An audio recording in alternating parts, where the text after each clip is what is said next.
नमस्कार, मी डॉक्टर कविता राणे. लक्षवेधीमध्ये आपल्या सर्वांचं स्वागत. दोनही राष्ट्रवादी काँग्रेस एकत्र येणार का, की अजित पवारांची राष्ट्रवादी फुटणार?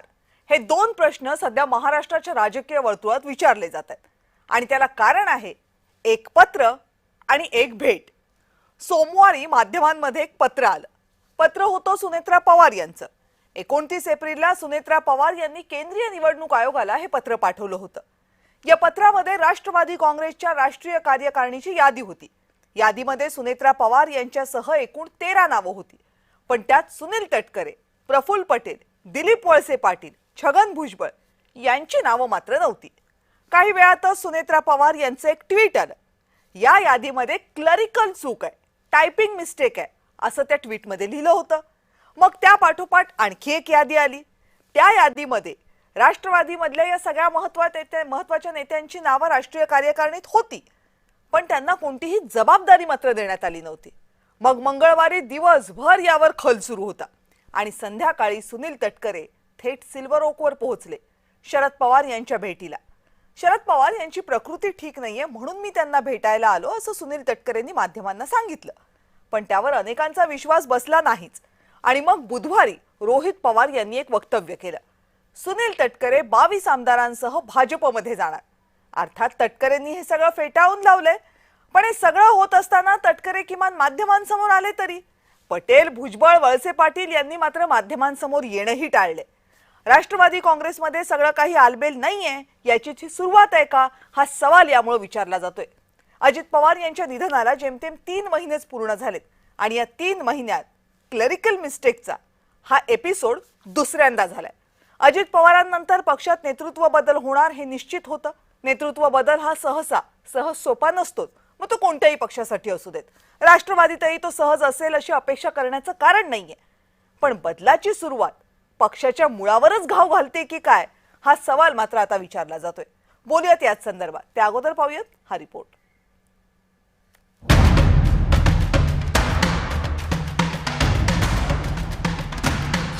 अजित पवार यांच्या अपघाती मृत्यूला 6 महिनेही झाले नाही आणि पक्षफुटीच्या चर्चा सुरू झाल्या.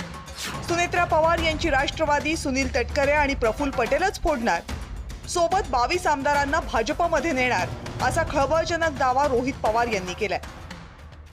सुनील तटकरे असतील नाहीतर प्रफुल्ल पटेल असतील, काही झालं तरी भाजपमधूनच लढणार आहे.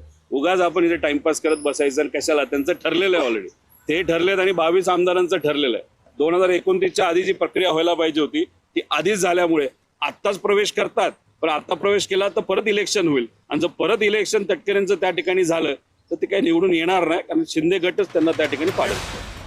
रोहित पवार यांनी हा दावा केलाय कारण मंगळवारी रात्री सुनील तटकरेंनी शरद पवार यांची भेट घेतली. राष्ट्रवादीच्या पदाधिकाऱ्यांच्या यादीत तटकरे आणि पटेलांचं नाव नाही ही बातमी सोमवारी आली आणि त्यानंतर मंगळवारी रात्री तटकरे सिल्वर ओकवर दाखल झाले. आता हा योगायोग मानणं म्हणजे अगदीच भाबडेपणाचं होईल. यावरूनही रोहित पवार यांनी तटकरेंना टोमणा मारलाय. कदाचित सिल्वर ओकचा चहा त्यांना आवडत असावा सुनील तटकरेंना, आणि तो जुनं कधीतरी वर्षापूर्वी चहा पिला असेल, चहा प्यायला गेले असतील आणि चहा पित असताना कदाचित त्यांना वेगळा मेसेज त्यांच्याच पक्षाच्या प्रमुखांना द्यायचा असावा. तटकरेंनी मात्र रोहित पवार यांचे हे सगळे दावे खोडून काढलेत. रोहित पवार यांचं मानसिक संतुलन बिघडलेलं आहे. ते स्वतः भारतीय जनता पक्षामध्ये जाण्यासाठी अनेक वेळा इच्छुक होते आणि बुद्धिभेद पसरण्याचा धंदा अलीकडच्या कालावधीमध्ये काही लोक करतायत, तो त्यांच्याजवळ त्यांना लक्षात होईल. सुनेत्रा पवार आणि तटकरे पटेल यांच्यात तीव्र मतभेद निर्माण झालेत अशा चर्चा वारंवार होत आहेत आणि म्हणूनच रोहित पवार यांच्या दाव्यात अजिबातच तथ्य नाही असं म्हणता येणार नाही. पण 2029ची निवडणूक जर राष्ट्रवादीचे 22 आमदार भाजपमधून लढणार असतील तर मग राष्ट्रवादी काँग्रेसचं काय होणार, हा महत्वाचा प्रश्न आहे. ब्युरो रिपोर्ट, जय महाराष्ट्र. या सगळ्या संदर्भात बोलण्यासाठी आपल्या सोबत आहेत भाजपचे प्रवक्ते राम कुलकर्णी. कुलकर्णी सर नमस्कार. नमस्कार. शिवसेनेचे प्रवक्ते अरुण सावंत आपल्या सोबत आहेत. सावंत सर नमस्कार. नमस्कार. राष्ट्रवादी काँग्रेसच्या प्रवक्त्या प्रतिभा शिंदे आपल्या सोबत आहेत. प्रतिभाताई नमस्कार. नमस्कार. आणि राष्ट्रवादी काँग्रेस शरदचंद्र पवार पक्षाचे प्रवक्ते महेश चव्हाण आपल्या सोबत आहेत. महेशजी नमस्कार. कविताजी नमस्कार. प्रतिभाताई, सुरुवात तुमच्यापासून करावी लागेल. काय चाललंय नेमकं राष्ट्रवादी काँग्रेसमध्ये? राष्ट्रवादी काँग्रेसच्या कार्यकारिणीमध्ये, राष्ट्रीय कार्यकारिणीमध्ये प्रफुल्ल पटेल, सुनील तटकरे, छगन भुजबळ, दिलीप वळसे पाटील यांच्यासारख्या नेत्यांना कोणतीच जबाबदारी का नाहीये? म्हणजे त्यांना दुसऱ्या कुठल्या पक्षाबाहेरच्या जबाबदारीसाठी तुम्ही मोकळं ठेवलंय की पक्षामध्ये त्यांना देण्यासारखी जबाबदारी नाहीये? काय आहे नेमकं त्यांना जबाबदारी न देण्याचं कारण? बघा, नॅशनल वर्किंग कमिटी लिस्ट जी आहे आमची, ज्याच्यामध्ये सुनेत्रा वहिनींचं नाव 1 नंबर आहे, त्याच्यानंतर प्रफुल्ल पटेल साहेब आहेत, मग तटकरे साहेब आहेत, भुजबळ साहेब आहेत, वळसे पाटील आहेत, आणि मग 6व्या नंबरवर गर्जे साहेब आहेत, आणि 7व्या नंबरवरती पारदादा आहे. ही एक आमची उच्च अशी बॉडी जिला आपण म्हणतो ती आमची आहे, आणि ही नॅशनल वर्किंग कमिटी आपण जिला म्हणतो आहोत. आणि आत्ताची जी लिस्ट बद्दल तुम्ही सगळे म्हणतात, खरं म्हणजे त्याच्यावरती पण इलेक्शन कमिशनच्या वेबसाईटवरती गेलं तर ह्या दोघं याद्या एकाच याच्यावरती आहेत. नॅशनल ऑफिस बेरर लिस्ट एक आहे आणि दुसरी आहे national working committee. National working committee म्हणजे आमचे सर्वोच्च नेते आहेत जे त्याच्यामध्ये आहेत, आणि त्यांच्यामधून अनेक युवकांना नॅशनल ऑफिस बेरर म्हणून जबाबदारी दिलेली आहे. असं असताना उगाचच बाऊ करत आणि आपल्या पक्षामध्ये काय चाललंय, आपल्या पक्षातले खासदार आपल्या बरोबर राहतील की नाही, ते कुठे जातील, ते कोणाला भेटतात, याची चिंता न करता आपल्या पक्षामधलं याचा अर्थ नेमकं आता असा काय आहे, चालू आहे याचा याचं न अर्थ करता प्रतिभाताई याचा अर्थ असा आहे का की प्रफुल्ल पटेल यांना राष्ट्रीय कार्यकारी अध्यक्ष या पदावरनं काढण्यात आलेलं आहे, आता त्यांच्याकडे ते पद नाहीये? हे बघा, आमच्या राष्ट्रीय अध्यक्ष सुनेत्रा वहिनींनी हे अतिशय स्पष्टपणे सांगितलेलं आहे की या संदर्भामध्ये त्या स्वतःच त्याचा खुलासा करणार आहेत. त्या संदर्भामध्ये ते जी काही दुरुस्ती करायची आहे त्याच्याबद्दलचं त्यांनी सांगितलेलं आहे. आपल्याला सगळ्यांना वाट बघावी लागेल. तुम्हीच आता मला सांगितलं की या दोनही याद्या तुम्ही केंद्रीय निवडणूक आयोगाकडे पाठवल्यात, केंद्रीय निवडणूक आयोगाच्या वेबसाईटवर आहेत त्या. म्हणजे हे पक्षाने ठरवलेलं ना, केंद्रीय निवडणूक आयोगाला चुकीची माहिती 2-2 पत्रांमध्ये तर जाणार नाही. 2 पत्र नाहीच आहेत ते, त्या एक कमिटी आहे आणि दुसरी एक ऑफिस बेरर लिस्ट आहे. राईट, मग ऑफिस बेअरर लिस्ट लिस्ट मध्ये एक कमिटी आहे, पण कमिटीमध्ये आहे नाव त्यांचं, ऑफिस बेअरर लिस्ट मध्ये नाहीये. माझा सवाल तुम्हाला एवढाच आहे की प्रफुल्ल पटेल यांच्याकडे राष्ट्रीय कार्यकारी अध्यक्ष याची जबाबदारी आता नाहीये ना, म्हणजे त्यांच्याकडे कार्यकारिणीमध्ये कुठलीच जबाबदारी नाहीये. त्या लिस्ट मध्ये आता भुजबळ साहेबांचं पण नाव आहे, त्याच्यामध्ये वळसे त्यांच्याकडे पण पाटलांचं नाव नाहीये. आहे. जे ऑफिस बेरर मध्ये, त्या ऑफिस बेरर मध्ये ही काम करणारी, तिथल्या डे टू डेच हे बघणारी कमिटी आहे. आणि म्हणून आपण उगाच, प्रफुल्लभाई स्वतः बोलतील ना त्यांना काय म्हणायचंय. कोणीतरी दुसऱ्याने, बाहेरच्या पक्षातल्या माणसाने त्यांची वकिली करण्या इतके वाईट दिवस आमच्यावरती आलेले नाहीत. आम्ही, आमचा पक्ष आहे, आम्ही एकत्रपणे त्याचा हे करायला तयार आहोत. आमच्याकडे आता काय झालंय, रोहित दादांचं असं झालंय की ते वड्यावरचं तेल वांग्यावर टाकतात. आमच्याकडची खानदेशामधली म्हण आहे की वड्यावरचं तेल वांग्यावर टाकायचं. कुठेच आपल्याला नीट अशा प्रकारची प्रसिद्धी मिळत नाही, कुठे आपल्याला नीट प्रकारे हे मिळत नाही, म्हणून ते करतायत आरोप. दुसरं बाकी काही नाहीये. तटकरे साहेबांनी त्याबद्दल अतिशय स्पष्टपणे आपली भूमिका मांडलेली आहे.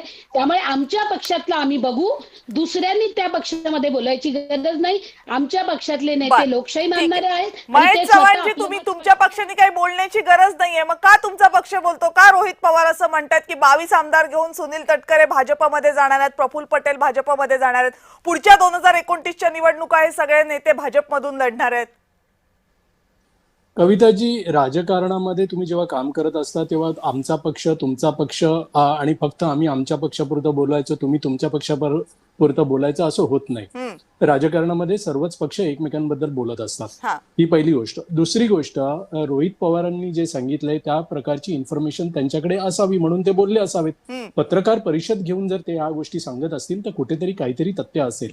आता याची पार्श्वभूमी जर तुम्ही बघायची झाली तर आज जे काही चालू आहे, प्रफुल्ल पटेल साहेब किंवा सुनील तटकरे असतील, त्यांची जी काही नावं किंवा त्यांची नावांची यादी, आता इथे प्रतिभा शिंदे ताई असं म्हणत असतील की ती फक्त कार्यकारिणीची यादी गेली होती म्हणून त्यांच्यासमोर पदं लिहिली नाहीत वगैरे. पण at the same time Sunetra वहिनींनी आज किंवा कालच माध्यमांसमोर अशी कबुली दिली आहे की ती टायपोग्राफिकल एरर होता. म्हणजे त्यांचं म्हणणं असं आहे की त्यांच्या पुढे पदं लिहायला हवी होती आणि या म्हणतात की त्यांच्या पुढे पदं लिहायची गरज नाहीये. तर ही कुठेतरी दोघांच्या बोलण्यामध्ये विसंगती येते मला दिसते. आणि एक गोष्ट इथे लक्षात घेण्यासारखी आहे की प्रफुल्ल पटेल हे कार्यकारी अध्यक्ष आहेत हे सर्वोच्च पदाच्या नंतरचं असलेलं दुसऱ्या नंबरचं राष्ट्रीय पद आहे.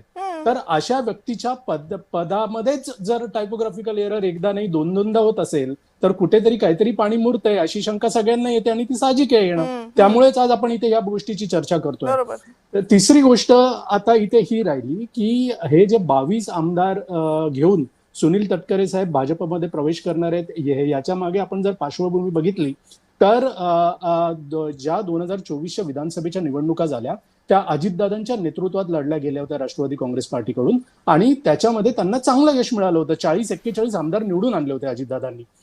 आता दुर्दैवाने अजितदादांचं जे काही अपघाती असेल किंवा घातपाती असेल निधन झालं, त्या निधनानंतर त्यांच्याकडे नेतृत्व राहिलेलं नाहीये. अजितदादांच्या नेतृत्वाची तिथे दुसऱ्या कुठल्याही नेत्याशी कंपॅरिझन होऊ शकत नाही हे सगळ्यांना माहिती आहे. तिकडचे जे आमदार आहेत त्याच्यामध्ये माझ्या मते 30 ते 35 आमदारांचं असं म्हणणं होतं की सुनील तटकरे आणि प्रफुल्ल पटेल यांच्या नेतृत्वामध्ये आपण पुढच्या इलेक्शन्समध्ये जसं अपेक्षित आहे तसं यश मिळवू शकत नाही. आपली आमदारकी टिकेल की नाही टिकेल यांची सुद्धा शाश्वती त्यांच्याकडे नव्हती. म्हणून राष्ट्रवादी काँग्रेस पार्टी शरदचंद्र पवार साहेब आणि त्यांची पार्टी अशा दोघांचं एकत्रीकरण होणं गरजेचं आहे असं त्यांना वाटत होतं आणि म्हणून तो विचार चालला होता. पण त्याला आडकाठीच प्रफुल्ल पटेल आणि सुनील तटकरे या दोन नेत्यांनी घातली आणि त्यानंतर त्यांच्या असं लक्षात आलं की आपण हे अडवून ठेवतोय पण हे आमदार एखाद्या वेळेस बंडखोरी करतील किंवा त्यांचा जो राग आहे तो शमवण्यासाठी त्यांना काहीतरी आपण लालूच दिली पाहिजे. तर याच्यासाठी त्यांनी असं एखाद्या वेळेस विचार आता केला असावा की या जे आमदार आहेत आपण तुम्हाला जर असं वाटत असेल की आपल्या नेतृत्वात आपण नाही जिंकून येऊ शकत तर आपण बीजेपी जॉईन करू आणि बीजेपीच्या तिकीटावर निवडू. पण मग त्याच दृष्टीनं कालची शरद पवारांची आणि सुनील तटकरेंची भेट होती का? नाही, त्याचा तपशील मला अजून माहित नाहीये. मला जेव्हा कळेल तेव्हा तुम्हाला त्यांच्या पक्षातलं सगळं माहिती आहे आणि तुमच्या पक्षात भेटायला आलं त्याचं काहीच नाही माहिती. नाही इथे तटकरे कविताजी सगळं यांना माहिती आहे. आमच्या पक्षाच्या इथे कॅमेरा लावलेला आहे त्यांनी आणि यांच्या पक्षामध्ये मात्र काही नाही.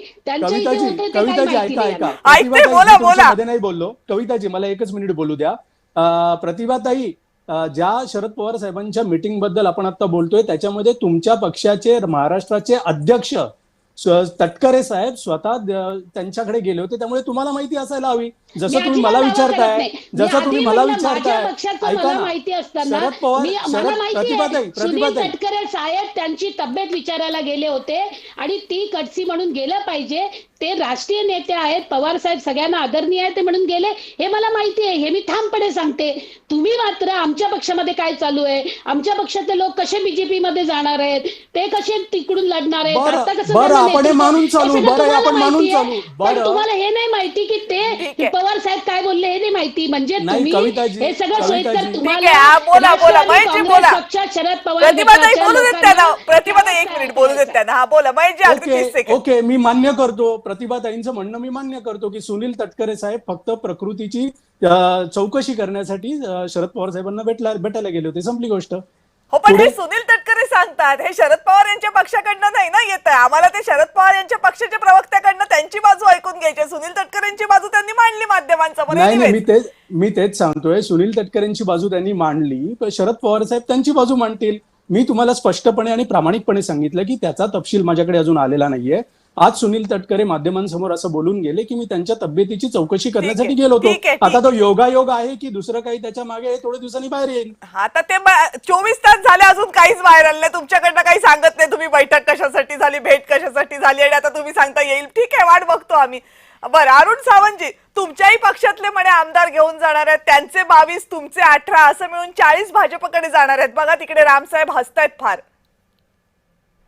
कसं आहे कविताजी, कल्पना विलास हा अतिशय चांगला असतो. सध्या रोहित पवारजी युवा नेतृत्व जे आहे महाराष्ट्राचं जे आहे खास करून शरद पवार यांच्या राष्ट्रवादी काँग्रेसचं हे यांना अति घाई झालेली. आपल्या काकांच्या पश्चात त्यांनी वाढवलेला जो काही पक्ष आहे राष्ट्रवादी काँग्रेस अजित पवार या पक्षाची वाटणी, त्या वाटणी कधी तात्काळ कशी होईल, लवकरात लवकर कशी होईल, त्याचा वाटा आम्हाला कसा मिळेल याची घाई रोहित पवार यांना झालेली दिसते. आता सुनेत्राताई पवार यांचा जो काही पक्ष आहे अजित पवारजी यांच्या पश्चात त्या उत्तमरित्या चालवत आहेत. हा पक्ष जरी आमच्या बरोबर असला, आमचा सोबती असला तरी सध्या जे काही या पक्षामध्ये चालू आहे तो त्यांचा अंतर्गत प्रश्न आहे असं मी मानतो. परंतु एवढा अनुभवी हा पक्ष असून सुद्धा या पक्षाकडे अनुभवी नेते असून सुद्धा या पक्षामध्ये सध्या जे काही चाललेलं आहे त्याला मी पोरखेळ असं म्हणेन. बर. कारण ज्या प्रकारे त्या वेगवेगळ्या लिस्ट इलेक्शन कमिशनला देत आहेत, मग त्या इलेक्शन कमिशन मध्ये लिस्टमध्ये काही एरर झाली, मग रात्री पररात्री उठून काहीतरी ईमेल वरती पाठवायचं की त्याच्यात चूक झाली, त्याच्यात आता आम्ही अशी दुरुस्त करत आहोत. हे एका पक्षाच्या नेतृत्वाला शोभत नाही. त्यांनी इतर नेत्यांचा निदान सल्ला तरी घेतला पाहिजे होता. ठीक. तर ते अशोभनीय आहे असं मी स्पष्टपणे ओके सांगतो. ओके ठीक. मात्र आमच्या पक्षाचे 18 आमदार जाणार आहेत, एवढे खासदार जाणार आहेत, एवढे जिल्हा प्रमुख जाणार आहेत. या ज्या काही कपोलकल्पित गोष्टी रोहित पवार सांगत आहेत त्या त्यांच्या पक्षामध्ये एक ऊर्जा आणण्याकरता ते सांगत आहेत.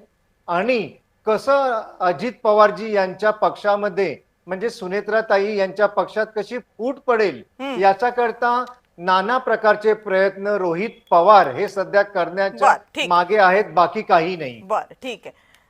राम कुलकर्णी सर, आता दोन पक्ष महाराष्ट्रातले फुटले, शिवसेना फुटली, राष्ट्रवादी काँग्रेस फुटली, त्यातले बरेचसे आमदार तुमच्यासोबत आले, सत्तेमध्ये सहभागी झाले. आता काँग्रेस तिकडे जवळपास 50% जास्त भाजपमध्ये आलेली आहे, बाकीच्या पक्षांमधली पण अजून किती आमदार हवेत भाजपला? म्हणजे आता ते रोहित पवार म्हणतात आणखीन 40 येणार आहेत राष्ट्रवादी काँग्रेस आणि शिवसेनेचे मिळून. किती आमदार घेणार आहेत? म्हणजे महाराष्ट्रात दुसरा काही पक्ष ठेवणार आहात की नाही? कविताजी, एक गोष्ट लक्षात घेतली पाहिजे की रोहित पवार यांचं राजकारण मुळात कल्पना दुनियेतलं आहे. प्रसिद्धीसाठी रोज एक स्टेटमेंट ते फेकून देतात. मुळात त्यांच्या पक्षामध्ये काय चाललंय, त्यांचे प्रदेशाध्यक्ष शशिकांत शिंदेचा आवाज त्यांनी दाबला. ते कुणाला बोलू देत नाहीत, रोज खोटं बोलायचं आणि केवळ प्रसिद्धीसाठी माध्यमाच्या समोर यायचं, हा त्यांचा एकूणच सध्याचा खाटाटोप आम्ही पाहतो. मला असं त्यांना विचारायचंय की दुसऱ्याच्या भाकरी तुम्ही कुठवर भाजणार? महायुती अभेद आहे. एकनाथरावजी शिंदे असतील, उपमुख्यमंत्री सुमित्राताई असतील, यांच्यामध्ये आमच्यामध्ये कुठलेही मतभेद नाहीत. मी अजून एक सांगतो की देशामध्ये माननीय पंतप्रधान नरेंद्रजी मोदी असतील, राज्यात मुख्यमंत्री माननीय देवाभाऊ असतील, या नेतृत्वाकडे पाहून भाजपात येण्याचा ओघ सुरू आहे. सर्वसामान्य लोकांना सुद्धा वाटतं की आम्ही भाजपात जावं, ते एक आकर्षण आहे. रोहित पवारांच्या आजोबाला सुद्धा भाजपाचं आकर्षण आहे. यापेक्षा मी जर असं म्हटलं की रोहित पवार काँग्रेसमध्ये चाललेत, रोहित पवारांची आणि राहुल गांधीची जवळीक वाढलेली आणि रोहित पवारच आता काही आमदारांना घेऊन काँग्रेसमध्ये जाणार आहेत. मला वाटतं राजकारणातली फेकाफेकी रोहित पवारांच्या एका तरुणाच्या माध्यमातून खूप मोठ्या प्रमाणावर होताना दिसते. रोहित पवार हे सत्तेच्या बाजूने राजकारण करत नाही. अराजकता कशी वाढेल, सत्ताधाऱ्यांच्या विरोधात पाठवताय, भाजपमध्येच घ्या ना. नाही, भाजपमध्ये अशा लोकांची आम्हाला गरजच नाही, ज्यांना विकासाची दृष्टी नाही, ज्यांना देश हित पडलेलं नाही, काहीतरी अराजकता कसं वाढेल यासाठी बोलायचं, अशांची आम्हाला गरज नाही. बरं, त्या अजित पवारांच्या बाबतीत जसं तुमचा पक्ष म्हणत होता तसं रोहित पवारांच्या बाबतीत राम कुलकर्णी व्हायला नको? अजिबात नाही. आता या ठिकाणी महायुतीमध्ये 3 पक्ष आम्ही अगदी मनानं जीवाभावानं एकत्रित काम करतो. सुमित्रा वहिनी देखील आता सध्या त्यांची या ठिकाणी चांगलं काम करते. मला उलट रोहित पवारांना हे सांगायचंय की प्रफुल्ल पटेल असतील, भुजबळ असतील, या ठिकाणी तटकरे साहेब असतील, वळसे पाटील, हे तर खरे शिलेदार आहेत त्या पक्षाचे, पण काहीतरी टेक्निकली चुका झाल्या असतील. आता शरद पवार साहेबांना भेटले, त्यांचे वर्षानुवर्षांचे संबंध. राम कुलकर्णी साहेब, तुम्ही काय राजकारणात नवे नाही, तुम्हाला खरंच वाटतं या टेक्निकल मिस्टेक आहेत दोनदा? ते त्यांनी सांगितलं ना, पक्ष प्रमुखांनी तशा प्रकारचं सांगितलंय. असोत नसोत, मला असं वाटतं की जो तो पक्ष आपला अंतर्गत बाबी निश्चित त्याचं लक्ष असतं. पण राष्ट्रवादीचे 18 आमदार फुटणार, एकनाथराव शिंदेचे आमदार फुटणार, अशा प्रकारचं काहीतरी फेकायचं आणि चर्चेत राहायचं, खोटं बोलायचं, हे रोहित पवारांची सवय सध्या रोजची झालेली दिसते. बरं, प्रतिभाताई, मगाशी बोलताना अरुण सावंत शिवसेनेचे प्रवक्ते असे म्हणाले की हा काय पोरखेळ सुरू आहे का? पत्र लिहायची आणि मग म्हणायचं याच्यामध्ये मिस्टेक झाल्यात, हे एकदा नाही दोनदा होतं. बरं, ते पक्षाच्या राष्ट्रीय कार्यकारिणीच्या बाबतीमध्ये होतं. मान्य आहे का तुम्हाला त्यांनी जो सवाल विचारलाय? ते मित्रपक्ष आहेत तुमचे. नाही, मला नेमकं त्यांचं ऐकू आलं नाही ते काय म्हणाले ते, कारण त्यांचा आवाजच पोचत नव्हता. पण मी तुम्हाला सांगते, परत ते असे म्हणाले की अशी 2-2 वेळेला चुका होत असतील तर हा काय पोरखेळ आहे का? हे बघा, आमच्या पक्षाच्या पत्रामध्ये पहिल्यांदा वर्किंग कमिटी जी आहे ती लिस्ट आम्ही अपलोड केली आणि दुसरी आमची आहे ती बेरर कमिटी आहे ती आम्ही अपलोड केलेली आहे. त्यामुळे त्या दोन्ही एकत्र आहेत. दोन चुका झाल्या असं कुठे आहे? वहिनीने आता पहिल्यांदाच म्हटलं कुठली दोन चुका अहो, आणि मुरके आहेत नाही. याच्या अगोदर जेव्हा एक पत्र पाठवलं गेलं होतं वहिनींची निवड झाल्यानंतर, राष्ट्रीय अध्यक्ष झाल्यानंतर, की अजितदादा यांच्या निधनानंतर जे जे काही 28 जानेवारी नंतर जे जे काही पत्रव्यवहार झालेले आहेत ते रद्द करण्यात यावं. अर्थात ते पत्रव्यवहार कुणी केले होते? ते पत्रव्यवहार प्रफुल्ल पटेल यांनी राष्ट्रीय कार्याध्यक्ष या नात्यानं केले होते. ऑफिस बेअरर होते तेव्हा ते. आणि त्याच्यानंतर जेव्हा गर्जेंच्या नावापुढे खजिनदार लिहिलं होतं आणि बाकीची नावं त्या पत्रामध्ये नव्हती, तेव्हाही हे म्हटलं गेलं होतं ना चूक झाली आहे म्हणून.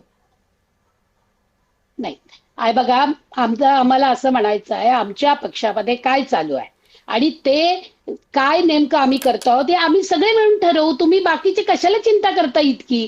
राष्ट्रवादीचं काय होणार आहे? राष्ट्रवादीचे कार्यकर्ते कमाल आहे तुमची. असं तुम्ही जसं काय आम्हाला सांगता जसं काय तुमचा पक्ष या महाराष्ट्रातच नाहीये. म्हणजे तुमचा पक्ष महाराष्ट्राचा आहे आणि त्याची ध्येय धोरणं महाराष्ट्रासाठी ठरतात ना. मग काय महाराष्ट्रातल्या लोकांनी विचारायचं पण नाही? तुम्ही करणार, तुम्ही म्हणणार आम्ही आमच्या पक्षात काही करू, मग मतं मागायला आल्यानंतर बरं नाही म्हणत आम्ही आमच्या पक्षात काही करू, असं कसं होईल? आता जे सावंत साहेब बोलले, मी नेमकं कोण बोललं ऐकलं नाही कारण मला अजिबातच तिकडे आवाज आला नाहीये. पण ते म्हणतायत ना पोरखेळ आहे, त्यांना माझं म्हणणं आहे की तुम्ही पोरखेळ आहे की नाही हे गोष्टी तुम्ही ठरवू नका. आमचा लोकशाही मार्गाने चालणारा पक्ष आहे. आमचे लोक बोलतील ना एकमेकाशी. अहो, वहिनीला आता 6 मेला दादांना जाऊन 100 दिवस झाले. वहिनींना शपथ घेऊन आता कुठे 100 दिवस झाले परवाच्या दिवशी. अशा परिस्थितीमध्ये 100 दिवसामध्ये तुम्ही किती वातावरण हे करणार? रोहित पवारांना एका बाजूला काकी म्हणायचं, काकीच्या मागे मी उभं राहणार म्हणायचं, दुसऱ्या बाजूला म्हणायचं की आमच्या काकी जे जे म्हणतील त्याला मी समर्थन करणार आहे, त्यांच्या नेतृत्व पुढे याच्यासाठी आम्ही सगळेजण खंबीरपणे उभं राहणार आहे म्हणायचं. आणि दुसऱ्या बाजूला मात्र अशा प्रकारे विनाकारण ज्या घटना घडलेल्या नाहीत त्या करत साफ म्हणत भुई थोपटत फिरायचं आणि ट्विट केलेला आहे त्या लवकरच त्याच्याबद्दलचा खुलासा करतील. ट्विट केलेला आहे त्या लवकरच त्याच्याबद्दलचा खुलासा करतील. तुम्ही थोडी वाट बघा.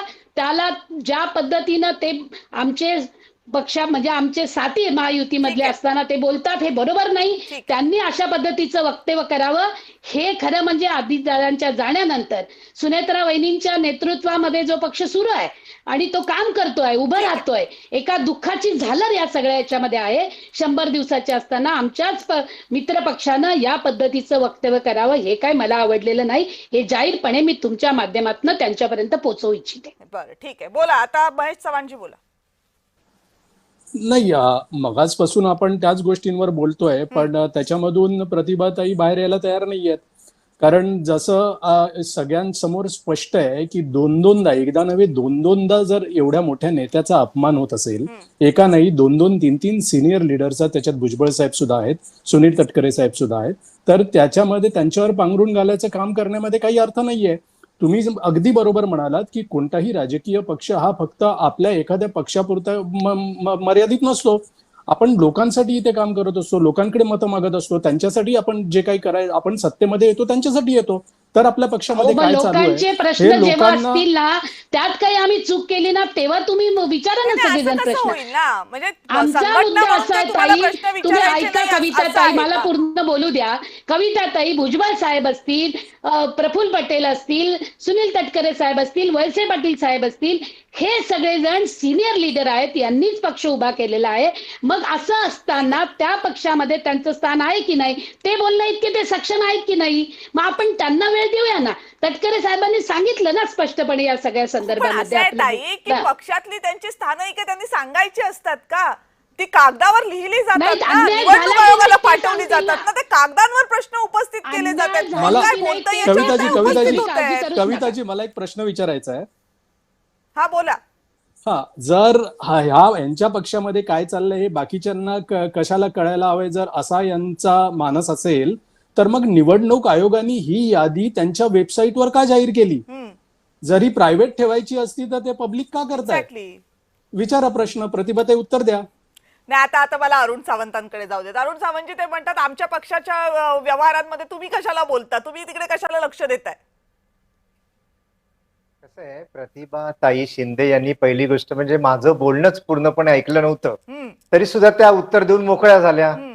आता जे माझं ऐकलंच नाही त्यांनी, त्याच्यावरती त्यांनी परत प्रतिप्रश्न केला की मित्र पक्षांनीच असं कसं बोललं. तर ठीक आहे, उभे मी राहिलेले त्यांना नाहीये काही या सगळ्या एक परिस्थितीमध्ये मिनिट वहिनींनी शपथ प्रतिभाताई त्यांना घेतली बोलू देत, आणि वेळ म्हणून संपत आले, मग सगळ्यांना नाही संधी मिळत. बोला कसं आहे, अरुणजी. प्रतिभाताई आता वहिनी वहिनी वहिनी हे आता बाजूला ठेवा. त्या एका राज्याच्या आता उपमुख्यमंत्री आहेत, तेव्हा तुम्ही सर्वांनी मिळून आता उपमुख्यमंत्री आदरणीय सुनेत्रा ताई असा उल्लेख केला तर ते जास्त शोभेल. तेव्हा याच्या पुढे कृपया आपण ते करा. दुसरी गोष्ट, आपण चिंता करायची नाही, आपण सर्व एकत्रच आहोत. परंतु जे चूक आहे ते चूक आहे ना, ते सांगायला कशाला घाबरायचं. ठीक. चूक सुधारली जाते. आम्ही किती झालं, रोहित पवार किती आरडाओरड करत असले तरी शिवसेना जी एकनाथ शिंदेजी यांच्या नेतृत्वाखाली वाढत आहे ती आपल्या पक्षाच्या पाठीमागे खंबीरपणे उभे आहे, याची आपण लक्षात ठेवा. आपण चिंता करू नये. ठीक. रोहित पवार 10 वेळा बडबडू देत की याच्या इकडे एवढे पळतात, त्याच्या तिकडे तेवढे ओके. पळतायत. त्याच्या सांगण्याने काही होणार नाहीये. बर, जोपर्यंत तुम्ही आणि आम्ही भक्कम आहोत तोपर्यंत तुमच्या पक्षातील बरं, एकही तर आमदार तुमच्या कुणी सगळ्यात पळू मोठा शकणार नाही. साथीदार आहे, त्यांना शेवटचा 1 मिनिट देऊयात. राम कुलकर्णींकडे जाऊयात. राम कुलकर्णीजी, खरं तर तुमच्या एखाद्या मित्रपक्षाच्या बाबतीत पक्षाच्या ऑर्गनायझेशन बद्दल या सगळ्या चर्चा होणं हे महायुतीच्या दृष्टीनं तुम्हाला योग्य वाटते का? नाही, खरं तर आमची महायुती तर आहेच, हम्म, पण तो त्यांचा अंतर्गत प्रश्न आहे आणि त्या सगळ्या बाबी निपटारायची क्षमता त्यांच्यामध्ये आहे. आदरणीय सुमित्राताई उपमुख्यमंत्री आहेत त्या, आणि त्यामुळं त्याची आम्हाला अजिबात चिंता नाही. हम्म, जो काही विषय झाला ते नाही. मी फक्त जाता जाता एवढंच तुम्हाला सांगन की जे रोहित पवार असं आज म्हणाले की भाजपमध्ये 18 आमदार अजितदादा पवारांची येतील, मी तुम्हाला याची एक माहिती देतो की मागच्या आठवड्यात रोहित पवार, अमोल मिटकरी आणि संजय राऊत यांची दिल्लीमध्ये राहुल गांधीच्या सोबत बैठक झाली आणि 11 आमदार शरदचंद्र पवार गटाचे फोडून रोहित पवार काँग्रेसमध्ये जाण्याचं ठरलंय, हे निश्चित आहे. ठीक आहे. आता असं आहे की खरं तर हा वाद सगळा सुरू झाला होता एका पत्रावरून आणि एका भेटीवरून, पण रोहित पवार यांनी केलेल्याच वक्तव्यावर सगळ्यांना जर उत्तरं द्यावी लागत असतील आणि जर इतका धूर निघत असेल तर कुठेतरी आग लागलेली आहे का, हा सवाल मात्र निश्चित उपस्थित होतो. अर्थात ती आग कुठे लागलेली आहे, किती लागलेली आहे, याची उत्तरं काही दिवसात महाराष्ट्राला मिळतीलच. आपण सगळेजण या चर्चेत सहभागी झालात, सगळ्यांचे मनापासून आभार. धन्यवाद. लक्षवेधीमध्ये वेळ झाले इथेच थांबण्याची. पाहत रहा जय महाराष्ट्र.